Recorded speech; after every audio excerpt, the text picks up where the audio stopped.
Hello नमस्कार दोस्तों, मैं शत्रुघ्न और आप सभी का बेस्ट फॉर सक्सेस पर स्वागत है।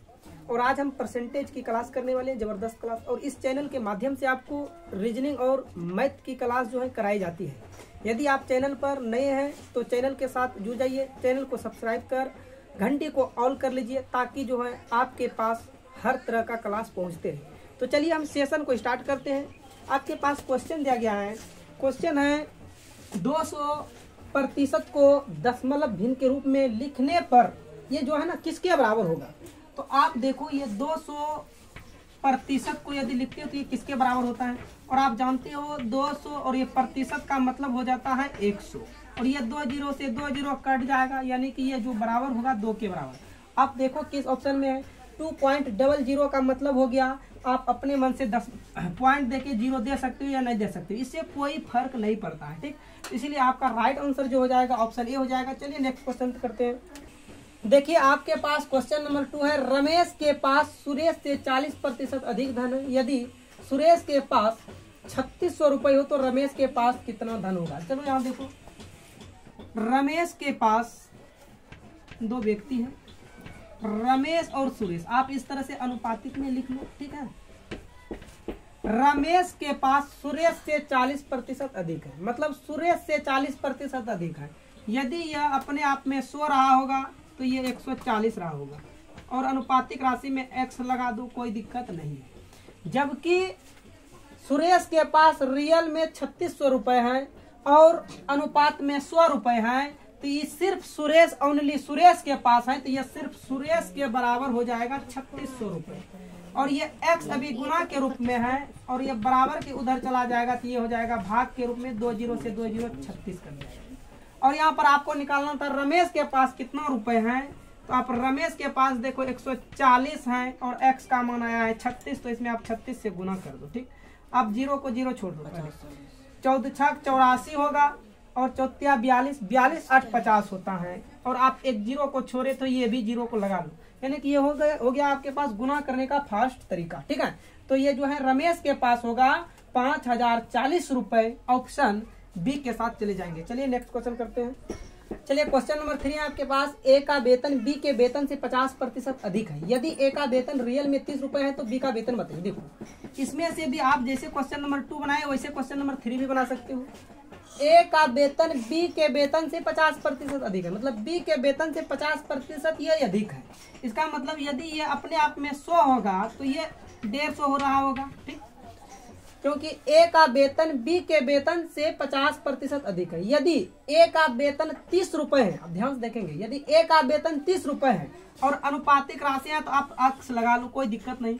यदि ए का वेतन 30 रुपए है, यानी कि ये एक जो है 150 अक्स है और ये 150 अक्स बराबर 30 है। ठीक, अभी ये गुना के रूप में है, बराबर उधर जाएगा तो भाग के रूप में हो जाएगा। और ये 1 जीरो से 1 जीरो 1/15 हो जाएगा, यानी कि x का वैल्यू आया 1/15। और आपसे पूछा है b का वेतन, तो आप जो है यहाँ पर b के जगह आप जो है b का वेतन लगाएंगे तो x के जगह क्या करेंगे 1/15 रख देंगे।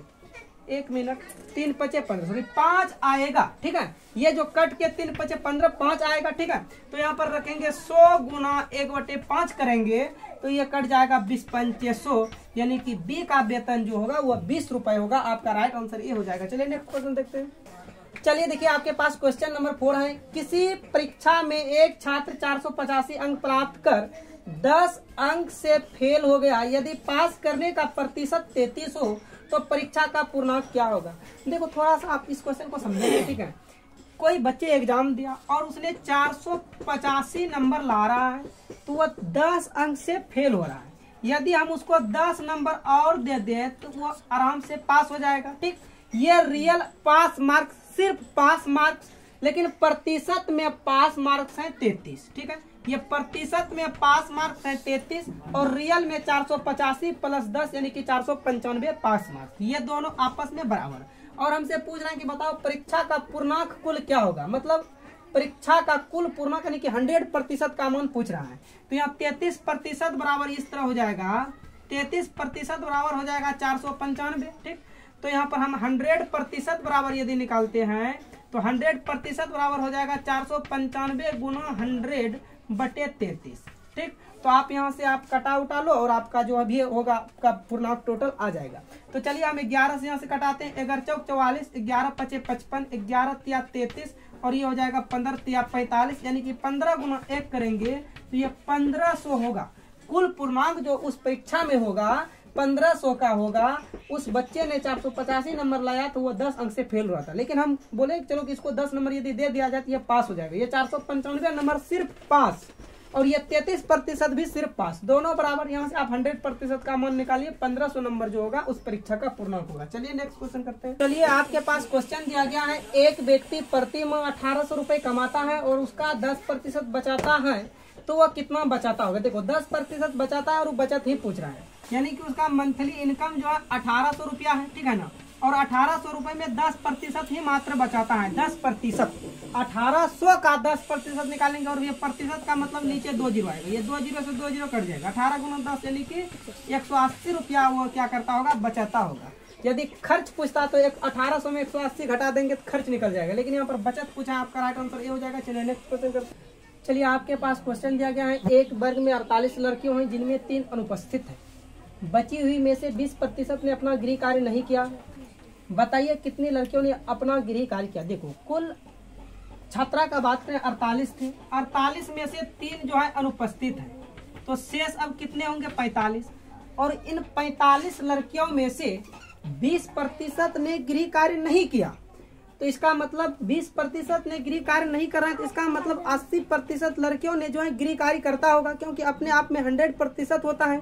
इसलिए आप 100 में से 20 को माइनस करते हैं तो 80% बचते हैं, तो 80% में से गृह कार्य करता होगा, ठीक। और इन्हीं प्रतिशत का मतलब होता है 100। 80 बटे आप 100 दे सकते हो। 1 जीरो से 1 जीरो कट जाएगा, 2 से 2 चौक 8 और ये 2 पंचे 10, ये 5 9 45 और ये 9 चौक 36, यानी कि 36 लड़कियों ने जो है अपना गृह कार्य किया होगा। यदि इसी में से पूछता कि बता कितने लड़की ने गृह कार्य नहीं किया, तो 45 में से 36 को आप माइनस कर दो, 9 लड़की ने गृह कार्य नहीं किया। लेकिन पूछ रहा है बताओ कितने लड़कियों ने गृह कार्य किया, तो 36 लड़की ने गृह कार्य किया, ऑप्शन राइट हो जाएगा डी। चलिए नेक्स्ट क्वेश्चन देखते हैं। चलिए आपके पास क्वेश्चन 7 नंबर है, शशि के पास कुछ रुपये हैं जिनमें से 69% खर्च करने के बाद उसको 93 रुपए बच जाते हैं, तो उसके पास कितने रुपये थे। अब देखो अब कुछ रुपये थे, अब पता नहीं, अब मान लो कि उसके पास जो है x रुपये थे, कोई दिक्कत नहीं, आप मान सकते, ठीक है। अब कितने रुपये थे शशि के पास अभी मालूम नहीं है, ठीक है ना। तो शशि के पास मान लिया कि x रुपये थे, अब कहता है 69% खर्च कर देता है। लेकिन आप सबसे पहले देखो कि नीचे वाला लाइन में क्या कहता है, नीचे वाले लाइन पे हमेशा डिफरेंस मतलब निर्भर करते हैं, ठीक। तो यहाँ 93 रुपए बचत करता है और ये खर्च है, इसका मतलब दोनों बचत को आपस में बराबर करने के लिए बचत बराबर बचत करना होगा। x रुपया थे, x रुपया में 69% खर्च कर दिए, इसका मतलब 31% उसने बचाए होंगे, ठीक। और यही 31% बराबर है 93 रुपए, ठीक। तो आप जानते हो ये x गुना और ये 31% का मतलब होगा 100 बराबर 93 और ये 31 या 93 कट जाएगा। यदि आप इसको क्रॉस में गुना करते हैं तो x बराबर आ जाता है 300, मतलब शशि के पास जो होगा रुपए टोटल 300 रुपए होगा, ऑप्शन बी। चलिए नेक्स्ट क्वेश्चन देखते हैं। चलिए देखिए आपके पास क्वेश्चन नंबर 8 है, रेणुका ने 150 पृष्ठों की एक पुस्तक के 30 पृष्ठ पढ़ लिए है, उसने कितने प्रतिशत पृष्ठ पढ़े। देखो टोटल जो है 150 पृष्ठ है और 150 में से 30 पढ़ लें। देखो 150 था और 150 में से 30 पढ़ लिया और इसका परसेंटेज पूछ रहा है, तो परसेंटेज के लिए 100% से गुना करेंगे। 1 जीरो से 1 जीरो कट जाएगा और 3 पचे 15 कट जाएगा, यहाँ से 20 पंचे 100, यानी कि रेणुका ने जो है उस कुल प्रश्न का 20% पढ़ लिया, यानी कि ऑप्शन हो जाएगा राइट के, ऑप्शन है, ठीक है। नेक्स्ट क्वेश्चन पर मिलते हैं। देखिए आपके पास क्वेश्चन है, 2 उम्मीदवारों के बीच हुए किसी चुनाव में 25,000 मत डाले गए, यानी कि कुल मत जो डाले गए हैं 25,000 मत डाले गए, जिसमें से कि जीतने वाले उम्मीदवार को 60% मत प्राप्त हुए, तो हारने वाले उम्मीदवार को कितने मत प्राप्त हुए। देखिए कुल मत जो है आपका 25,000 डाला गया है, ठीक। और 25,000 में से जीतने वाले उम्मीदवार को 60% मत प्राप्त हुए।